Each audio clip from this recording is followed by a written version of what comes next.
Hello friends, good morning. आज हम लोग 4 अप्रैल 2026 के करंट अफेयर्स डिस्कस करेंगे। आज के सेट में टोटल 6 टॉपिक्स हैं, जिसमें पहला टॉपिक जो है वो मेघालय से संबंधित है।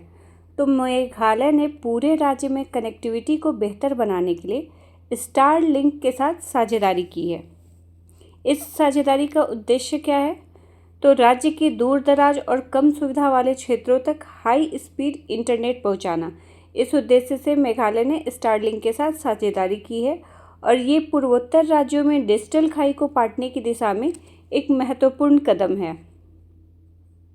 पारंपरिक ब्रॉडबैंड की तुलना में स्टारलिंक लो अर्थ ऑर्बिट सैटेलाइट का इस्तेमाल करता है और ये मेघालय जैसे भौगोलिक रूप से चुनौतीपूर्ण क्षेत्रों में भी तेज़ी और ज़्यादा भरोसेमंद कनेक्टिविटी उपलब्ध करा सकता है। इसलिए मेघालय ने स्टारलिंक के साथ साझेदारी की है। स्टारलिंक के साथ सहयोग से कई क्षेत्रों में महत्वपूर्ण सुधार आने की उम्मीद है, जिसमें शिक्षा, स्वास्थ्य, कृषि ये सभी संबंधित है। शिक्षा के क्षेत्र में बदलाव लाने में भी ये अहम भूमिका निभाएगा।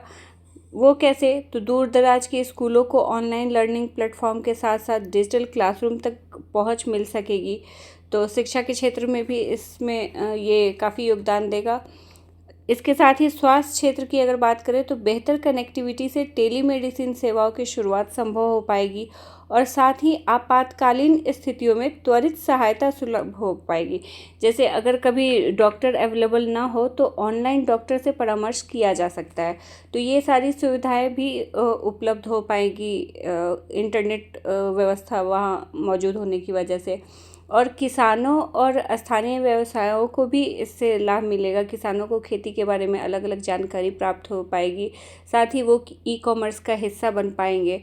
तो किसान और स्थानीय व्यवसायिक जो हैं वहाँ के, तो उन लोगों को भी फ़ायदा होगा। तो इस साझेदारी से कई क्षेत्रों में महत्वपूर्ण सुधार होने की उम्मीद है। नेक्स्ट टॉपिक कोस्टा रिका से संबंधित है। तो कोस्टा रिका ने मानव सुरक्षा और वन्यजीव संरक्षण को ध्यान में रखते हुए एक मोबाइल एप्लीकेशन लॉन्च किया है। ये मोबाइल एप्लीकेशन करेगा क्या? तो ये जहरीले सांपों की पहचान करने में मदद करेगा। किसके द्वारा विकसित किया गया है? किस संस्थान के द्वारा? तो क्लोडोमीरो पिकाडो संस्थान के द्वारा ये ICP ऐप विकसित किया गया है और ये उपयोगकर्ताओं को वैज्ञानिक और विश्वसनीय जानकारी प्रदान करेगा। ये पहल विशेष रूप से उन परिस्थितियों को ध्यान में रखकर तैयार किया गया है जहां सांपों की गलत पहचान से घबराहट या अनावश्यक नुकसान हो सकता है। सारे सांप जहरीले नहीं होते हैं, सारे सांप नुकसान नहीं करते हैं। तो ऐसे में कभी भी इंसान सांप देखता है तो उसके मन में भय पैदा होता है। तो इसी स्थिति से निपटने के लिए सांपों की सही जांच करने के लिए ये ऐप लॉन्च किया गया है, क्योंकि इस संस्थान के जो वैज्ञानिक हैं तो उनके पास कई स्थानीय लोग आते थे ऐसी समस्या लेकर या ऐसी जानकारी के लिए कि ये जो फ़ोटो दिखा के उनसे पूछते थे कि ये कौन से जीव है, ये जहरीले हैं कि नहीं। तो इसी समस्या के समाधान के लिए उन लोगों ने ये ऐप विकसित किया है, ताकि अब इस ऐप के ज़रिए ही वहाँ के लोग ये पहचान खुद ही कर सकेंगे। ये एक मुफ्त डिजिटल टूल है जो एंड्रॉयड और iOS दोनों प्लेटफॉर्म पर उपलब्ध होगा और इसमें यूजर्स की मदद करने के लिए डिज़ाइन किया गया है इसे, ताकि वो कोस्टा रिका में पाए जाने वाले जहरीले सांपों की पहचान कर सके। ये जो ऐप है ये 25 जहरीले सांप प्रजातियों की तुलना कर सकता है और ये फ़ोटो के साथ तुलना करता है। जैसे जो जहरीले सांप है आप उसका फ़ोटो डालेंगे तो उसके बारे में तो सारा डिटेल देगा ही, उसके साथ साथ अगर आपको जानना हो कि इस तरह के कोई दूसरा सांप दिखा, एक तरह के सांप दिख गए तो उसमें से कौन सा जहरीला है कौन सा नहीं, ये भी बताएगा। और साथ ही उसके उपचार, अगर सांप काट लेता है किसी को तो उसके लिए तत्कालिक क्या उपचार करना चाहिए, ये सब भी परामर्श इस ऐप पे उपलब्ध होंगे। तो ये कोस्टा रिका के द्वारा विकसित किया गया, कोस्टा रिका के द्वारा ये मोबाइल ऐप लॉन्च किया गया है। नेक्स्ट टॉपिक भारत की एक ऐतिहासिक उपलब्धि से संबंधित है। तो भारत के रक्षा क्षेत्र ने एक ऐतिहासिक उपलब्धि हासिल की है। वो क्या? तो वित्त वर्ष 2025-26 में रक्षा निर्यात अब तक के सबसे ऊंचे स्तर 38,424 करोड़ रुपए तक पहुंच गया है। इसके साथ ही वित्त वर्ष 2024-25 की तुलना में 62.66% की ज़बरदस्त वृद्धि दर्ज की गई है। तो पिछले वित्त वर्ष की तुलना में इस बार 62.66% की वृद्धि दर्ज की गई है और ये देश के विनिर्माण इकोसिस्टम में आए ज़बरदस्त बदलाव को दर्शाता है। वित्त वर्ष 2025-26 का निर्यात कितना है? तो 38,424 करोड़ रुपए। वहीं वित्त वर्ष 2024-25 का निर्यात कितना था? तो 23,622 करोड़ रुपए और ये पिछले वित्त वर्ष की तुलना में 62.66% की वृद्धि है। इस विकास का एक बड़ा हिस्सा रक्षा सार्वजनिक क्षेत्र के उपक्रम यानी कि DPSU के कारण संभव हुआ है। इन सरकारी स्वामित्व वाले उद्यमों ने उत्पादन को बढ़ावा दिया है और विभिन्न देशों तक अपनी वैश्विक पहुंच का विस्तार किया है, जिसकी वजह से ये पॉसिबल हो पाया है। भारत के रक्षा उत्पाद अब 80 से अधिक देशों में निर्यात किए जाते हैं। इसके अतिरिक्त रक्षा निर्यातकों की संख्या भी 128 से बढ़कर 145 हो गई है। तो ये रक्षा क्षेत्र में भारत सरकार ने बड़ी ऐतिहासिक उपलब्धि हासिल की है। नेक्स्ट टॉपिक दिल्ली राज्य सरकार की लखपति बिटिया योजना से संबंधित है। तो इस योजना को शुरू किया गया है दिल्ली राज्य सरकार द्वारा और इस योजना का उद्देश्य लड़कियों की शिक्षा और जन्म से लेकर उच्च शिक्षा तक उनकी वित्तीय सुरक्षा में सहायता करना है। ये योजना पिछली लाडली योजना की जगह लेगी और इसको मुख्यमंत्री रेखा गुप्ता के नेतृत्व में शुरू किया गया है। इसके तहत चरणबद्ध तरीके से वित्तीय सहायता प्रदान की जाएगी जो ब्याज सहित बढ़कर 1,20,000 रुपये तक हो सकती है। यह योजना बालिकाओं को दीर्घकालिक वित्तीय सहायता प्रदान करने के साथ साथ ये सुनिश्चित करने के लिए तैयार की गई है कि वे अपनी शिक्षा जारी रख सकें और इसको लॉन्च करने का मुख्य उद्देश्य ये है कि स्कूल से लेकर उच्च शिक्षा तक बालिकाओं की शिक्षा को बढ़ावा दिया जाए, बालिकाओं के कम उम्र में विवाह को रोका जाए और वित्तीय स्वतंत्रता और सशक्तिकरण को सुनिश्चित किया जाए।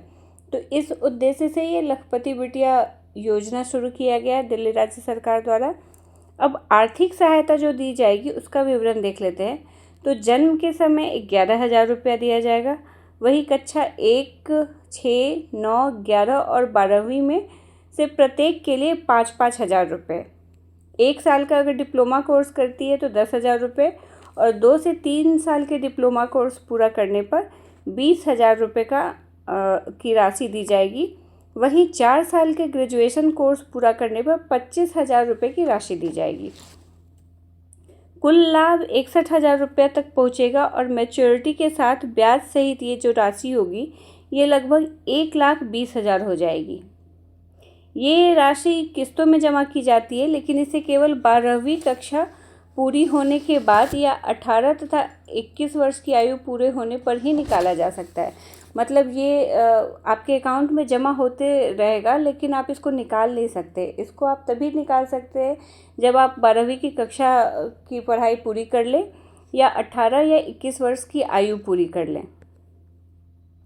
ये योजना आर्थिक रूप से कमज़ोर वर्ग को लक्षित करती है और इसके लिए स्पष्ट पात्रता निर्देश भी निर्धारित किए गए हैं। क्या पात्रता निर्देश है? तो लड़की का जन्म दिल्ली राज्य में होना चाहिए, वो कम से कम 3 वर्षों से दिल्ली की निवासी होनी चाहिए, परिवार की वार्षिक आय 1,20,000 से अधिक नहीं होनी चाहिए और ये योजना प्रति परिवार केवल 2 बेटियों तक ही सीमित है। अगर 3 बेटी है किसी को तो तीनों को नहीं मिलेगा, सिर्फ शुरू की 2 बेटियों को ही ये लाभ मिलेगा और वह दिल्ली के किसी मान्यता प्राप्त स्कूल में पढ़ रही होनी चाहिए। तो ये सभी पात्रता हैं जो पूरा करने पे ही इस योजना के भागी बन सकते हैं। नेक्स्ट टॉपिक भी बहुत इम्पोर्टेंट है। लोकसभा ने हाल ही में प्रस्ताव पारित कर अमरावती को आंध्र प्रदेश की एकमात्र राजधानी घोषित कर दिया है। ये जो घोषणा है ये आंध्र प्रदेश पुनर्गठन अधिनियम 2014 में संशोधन करके किया गया है और आधिकारिक तौर पर अब अमरावती को आंध्र प्रदेश की एकमात्र राजधानी घोषित कर दिया गया है। ये संशोधन धारा 5 के तहत पहले के प्रावधान की जगह लेगा और स्पष्ट रूप से बताएगा कि अमरावती ही नई राजधानी होगी और 2 जून 2024 से पूर्वव्यापी यानी कि पिछली तारीख से ये प्रभावी होगा। 2014 में आंध्र प्रदेश की विभाजन के बाद हैदराबाद ने आंध्र प्रदेश और तेलंगाना दोनों राज्यों की साझा राजधानी के रूप में कार्य किया और ये व्यवस्था 10 वर्षों तक ही जारी रहने वाली थी। तो 10 वर्ष 2024 में ही हो गया, तो इसलिए अब ये जो कानून है, जो ये घोषणा की गई है, ये 2 जून 2024 से ही लागू होगी। और अब हैदराबाद केवल तेलंगाना की राजधानी होगी। तो आप लोग भी ध्यान रखिएगा, तेलंगाना की राजधानी हैदराबाद और आंध्र प्रदेश की राजधानी अमरावती। अ से आंध्र प्रदेश, अ से अमरावती। इसको याद करने में डिफ़िकल्टी नहीं होगी, ध्यान रखिएगा। नेक्स्ट और लास्ट टॉपिक गुड फ्राइडे से संबंधित है। तो 2026 में गुड फ्राइडे 3 अप्रैल को मनाया गया है। ये ईसाई धर्म के सबसे पवित्र दिनों में से एक है और ये जो दिन है ये ईसा मसीह की शहादत और मानवता के लिए उनके सर्वोच्च बलिदान की याद दिलाता है। इसी दिन फ्राइडे के दिन ही उनको सूली पे चढ़ाया गया था, तो उसी की याद में ये दिन मनाया जाता है गुड फ्राइडे। अब आप लोग कहिएगा इसके साथ गुड क्यों लगा है, तो यहाँ गुड का मतलब अच्छा नहीं होता है, गुड का मतलब यहाँ पवित्र होता है। तो ईसाई मान्यता में इस गुड का मतलब पवित्र है। ईसाई मान्यताओं के अनुसार ईसा मसीह को रोमन शासन वाले जूडिया में पोंटियस पिलातुस के आदेश पर सूली पर चढ़ाया गया था और इस दिवस की शुरुआत पहली शताब्दी से मानी जाती है। इस दिन शोक सभा आयोजित की जाती है, प्रार्थनाएं आयोजित की जाती है और आध्यात्मिक चिंतन किया जाता है। इस दिन लोग अपने द्वारा किए गए बुरे कर्मों को भी याद करते हैं और उनको सुधारने की कोशिश करते हैं। तो ये ईसा मसीह के बलिदान के याद में मनाया जाता है गुड फ्राइडे। इस वर्ष 3 अप्रैल को मनाया गया है। तो ये हमारे आज के टॉपिक्स थे। मिलते हैं नेक्स्ट डे। Thank you.